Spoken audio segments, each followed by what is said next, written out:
आज की क्लास में चैप्टर रिप्रोडक्शन इन ऑर्गेनिजम्स को आगे कंटिन्यू करते हुए मैं आपको topic events in sexual reproduction explain करने जा रही हूँ। ठीक है, तो आप यहाँ पे टर्म क्या देखते हैं, सेक्सुअल रिप्रोडक्शन। ठीक है, तो ये जो वर्ड है यहाँ पे सेक्सुअल, इसका मतलब ये है कि यहाँ पे टू टाइप्स ऑफ गेमेट्स का इन्वॉल्वमेंट होगा। ठीक है, that is male gamete and female gamete. ठीक है, और दूसरा वर्ड क्या है हमारे पास, रिप्रोडक्शन। ये दोनों मिलके यहाँ पे एक टर्म बना रहे हैं, दैट इज सेक्सुअल रिप्रोडक्शन। तो सेक्सुअल में आपने क्या देखा कि यहाँ पे टू टाइप्स ऑफ गेमेट्स का इन्वॉल्वमेंट होगा, और रिप्रोडक्शन का मतलब है कि यहाँ पे इसी मेथड के थ्रू वो ऑर्गेनिज्म अपने स्पीशीज के नंबर को इंक्रीज करने का काम करेगा। ठीक है, तो रिप्रोडक्शन को डिफाइन कैसे किया था आपने, reproduction is defined as a biological process in which any organism produces offsprings which are similar to itself। ठीक है, सिमिलर टू itself बोलने का मतलब है कि वो अपनी ही सेम स्पीशीज के नंबर को आगे इंक्रीज करने का काम करते हैं।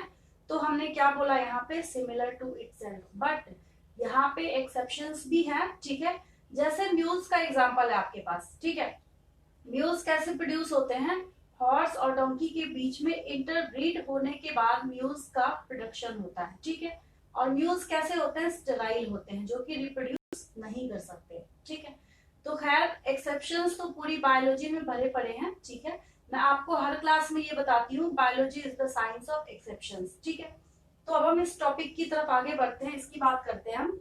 तो ये काफी आसान सा टॉपिक है, आप बस इसको सुनते जाइए और समझते जाइए, आपको रटने की रिक्वायरमेंट नहीं होगी यहाँ पे। ठीक है, इसको बेसिकली 3 इवेंट्स में डिवाइड किया जाता है। ठीक है, कितने इवेंट्स में, 3 इवेंट्स में। तो यहाँ पे मैंने ये 1 2 3 लिख दिया है। ठीक है, अब देखिए फर्स्ट जो इवेंट है आपका यहाँ पे, that is pre fertilisation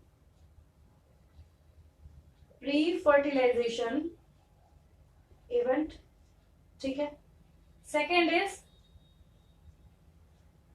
fertilisation event, and third is post fertilization event। ठीक है, आसान सा है, इसमें कोई दिक्कत नहीं है आपको समझने में। ठीक है, अब इसके बाद अगर आप ध्यान से देखते हैं तो यहाँ पे फर्स्ट में आपने क्या लिखा, प्री ऐड किया है फर्टिलाइजेशन के पहले।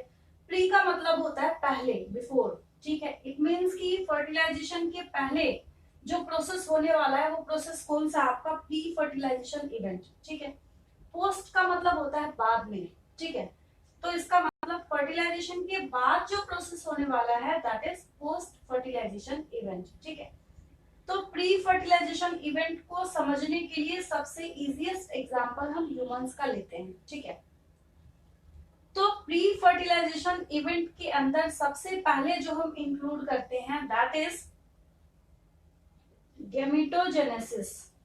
That is gametogenesis.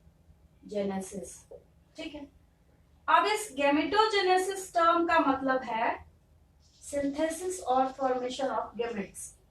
टर्म क्या है आपके पास, गैमेटोजेनेसिस। ठीक है, गैमेट मतलब आप समझते हैं, जो रिप्रोडक्शन में पार्टिसिपेट करेंगे, मतलब फर्टिलाइजेशन में पार्टिसिपेट करेंगे, और जेनेसिस मतलब सिंथेसिस और फॉर्मेशन। ठीक है, अब मैंने आपको पहले बोल रखा है, यहाँ पे हम इजीएस्ट एग्जांपल उठाते हैं। मतलब अगर हम मेल गैमेट की बात करते हैं ह्यूमंस में, दैट इज स्पर्म्स, एंड अगर हम फीमेल गैमेट की बात करते हैं ह्यूमंस में, तो ओवम। ठीक है, स्पर्म्स की बात हम किस में कर रहे हैं, यहाँ पे मेल गैमेट में, और ओवम की बात हम फीमेल गैमेट में कर रहे हैं। ठीक है, इसके बाद का कोई भी प्रोसेस नहीं है, आप इस बात को अपने दिमाग में बिठा लीजिए। ठीक है, मैंने आपको सिर्फ बोला है ओनली गैमेटोजेनेसिस। ठीक है, गैमेटोजेनेसिस के बाद अब बात ये आती है गैमेट्स का ट्रांसफर कैसे होगा। ठीक है, तो गैमेटोजेनेसिस को मैंने यहाँ पे ए पॉइंट दे दिया है।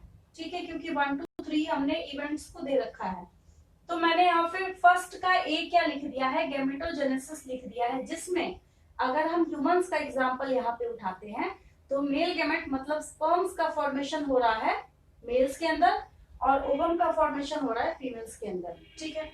देन बी पॉइंट आपका क्या हो जाएगा यहाँ पे, ये तो थी गैमेटोजेनेसिस की बात, ठीक है। अब बी पॉइंट पे यहाँ पे क्या हो जाएगा, गैमेट ट्रांसफर, क्या हो जाएगा, गैमेट ट्रांसफर, ठीक है। मतलब मेल गैमेट का ट्रांसफर होगा फीमेल रिप्रोडक्टिव ट्रैक्ट में और जहां से वो मूव करके जाके क्या करेगा, फर्टिलाइज करेगा, ठीक है।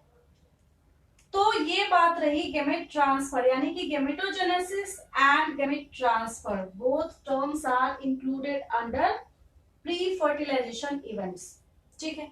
यहाँ पे प्री फर्टिलाइजेशन इवेंट्स को जब हम देखना स्टार्ट करते हैं तो उसके अंदर हम इंक्लूड करते हैं गैमेटोजेनेसिस एंड गैमेट ट्रांसफर को, ठीक है। अब गैमेट ट्रांसफर का ये मतलब है कि यहाँ पे ह्यूमंस का एग्जांपल क्योंकि हमने लिया है तो यहाँ पे मेल गैमेट्स मोटाइल हैं और फीमेल गैमेट जब तक फर्टिलाइजेशन नहीं हो जाता तब तक वहां पे उसको स्टैटिक देखते हैं हम, ठीक है। तो फीमेल गैमेट को कहीं मूव करके नहीं जाना मेल गैमेट के पास, ऑलवेज मेल गैमेट मूव करके कहाँ जाएगा, फीमेल गैमेट के पास जाएगा, ठीक है। तो फर्टिलाइजेशन इवेंट अब काफी आसान है, ये भी इजी था बट ये उससे भी इजी है। यहाँ पे क्या होगा, फ्यूजन ऑफ गैमेट्स हो जाएगा, यहाँ पे क्या हो जाएगा, फ्यूजन ऑफ गैमेट्स हो जाएगा।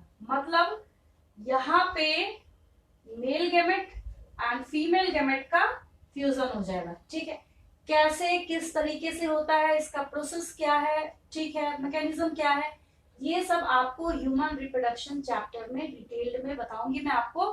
बट यहाँ पे जो इवेंट्स आपको पढ़ना है चैप्टर 1 के अकॉर्डिंग, उसके अकॉर्डिंग मैं आपको एक्सप्लेन कर रही हूँ कि इस इवेंट्स के अंदर क्या क्या होते हैं, ठीक है। तो अब देखिए जो फ्यूजन हो गया, फ्यूजन होने के बाद प्रोडक्ट जो बनेगा दैट इज जाइगोट, क्या होगा, ये जाइगोट फॉर्मेशन करेंगे, ठीक है। तो जाइगोट फॉर्मेशन होने के बाद जाइगोट पूरी दुनिया में जहां पे भी फॉर्म होता है पूरे लिविंग सिस्टम में जाइगोट ऑलवेज डिप्लॉयड होगा। कैसा होगा, ये डिप्लॉयड होगा। उसका रीजन क्या है कि जो गैमेट्स बने हैं यहाँ पे, ओवम की अगर बात करें ये भी हैप्लॉयड होगा और अगर हम स्पर्म्स की बात करते हैं ये भी हैप्लॉयड होंगे, ठीक है। हैप्लॉयड का मतलब वहां पे ओनली वन सेट ऑफ क्या है, क्रोमोसोम है, ठीक है। इस टॉपिक के ऊपर मैंने एक वीडियो बना रखी है, उसको आप ध्यान से देख लीजिएगा, आपको और अच्छे तरीके से समझ आ जाएगा, ठीक है। खैर मैं इसके ऊपर फिर से आपको एक्सप्लेन कर दूंगी अगर आपको डाउट्स आते हैं, ठीक है।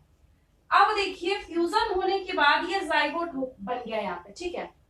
मैथ्स में अगर कोई आपसे पूछता है n प्लस n कितना होता है तो आप आंसर क्या देते हैं, 2n होता है, n plus n is equal to 2n।